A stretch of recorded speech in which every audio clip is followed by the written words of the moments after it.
qisadani waxa ay ku dhacday hooyo wiilkeedu uu orosay orooska iyadoo faraxsan ayay timid balse aroosada meeshan taagan kuma qanacsan hooyada meesha ay taagan tahay ninkeeda ayay wixii ku tiri kadeji hooyadaada aan suura galnay wuxuu yiri qoftan hooyadeeda mana awoodo inaan meeshan ka dejiyo waxay tiri kadeji hadaad ka deji karin aniga ka dejinay u kaada ayuu yiri aniga ka dejinay oo la hadlayo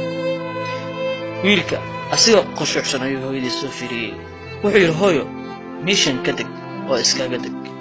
hooyadii ayaa waxay tiri wiilkayga maanta waa arooskaaga waxaan jeclahay farxadaada iyo inaan garabkaaga istaago maxay ii dejinaysaa wiilkayga wiilka ayaa ku adkaystay hooyo ka deg meeshan aroosada aad bay ugu faraxsan tahay hadalkaas hooyadii ayaa ku qanacday marka dambe hadalkii iska qaadatay iyadoo aad u murugaysan weliba ilmeynayso oo hooyo waxay jeceshahay ayay weysay awood kale ma laha aan ka ahayn inay ooso way ooso hooyadii balse waa beer wax dhalay wiilkeeda kama tagi karto gadaal ayay dib u fiirisay wiilkeedii wiilkii ayaa wuxuu arkay hooyadii inay meesha wiil ay taagan tahay aysan tagin balse hooyadii socodkii ayay iska sii wadatay way iska tagtay arooska ayuu wuxuu fiiriyay aroosadii balse way faraxsan tahay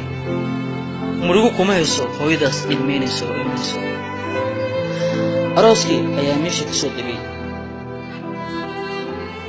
wuxuu yiri ciyaarta hala joojiyo ciyaarta iyo muusiga hala joojiyo dadkii way yaabeen wuxuu yiri hooyaday ayaa iiminaya aroosada way yaabtay ma jiro qof iga iibsanaya hooyadayda ayaa soo jeestay maxsan dadkii way yaabeen aroosada way yaabtay hooyaday ayaa rabaa inaa iibiyo ma jirto qof iga iibsanaysa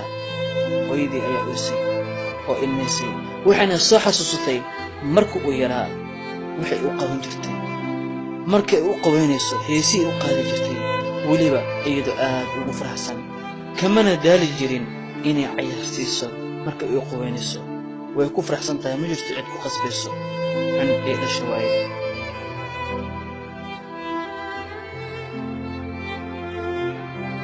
balse wiilkii ayaa wuxuu yiri maad hadashaan qof iga iibsanayso hooyadeeda ma jirto hooyadii ay aad u oosay oo ilmeysay waxay soo xasuusatay markuu u jiifo ayadoo shuman ma isseexan jirin hooyada waa mid naga fikirtaa haddii aan yarnahay iyo haddii aan weynaanaba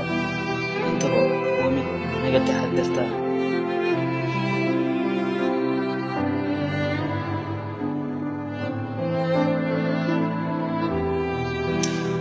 wiilkii wax u jawaaba ayuu waayay dhinacyadu fiiriyay qof u jawaabto ayuu waayay wuxuu yiri hooyo qof iibsan kartaa ma jirto qof iibsan karo hooyo ma jirto dhinaceeda ayuu soo dhaqaaqay asoo aad u murugaysan kadib jilba ayuu dhulka dhigtay lugaha ayuu ka shumiyay asoo aad u oonay oo ilmeynay warshada oo ay yaabantaa wax meesha ka dhacayo hooyo qof walba ma iibsan karo hooyo ma iibsan karo keliya waxaa iibsan karo ilma ay dhasho keliya waa shay qaali ah hooyo qof walbana ma helo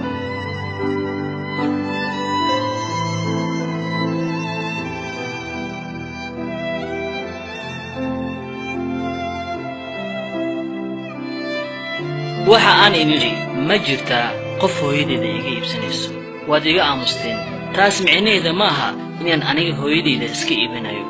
balse hooyo waxa iibsan karo ilmaha ay dhashay kuwa bariga ah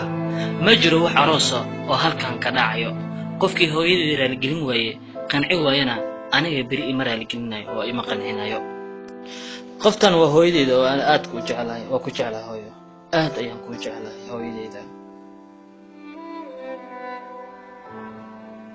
fadlan ka taxadar inaad qof aad jeceshahay waalidkiisa aan nacdo waalidkiisa waa waalidkaada oo kale fadlan haddii aad ka heshay muuqaalkan la wadaag asxaabtaada adigoo u sii sheergareynaya haddii aad nagu cusub tahana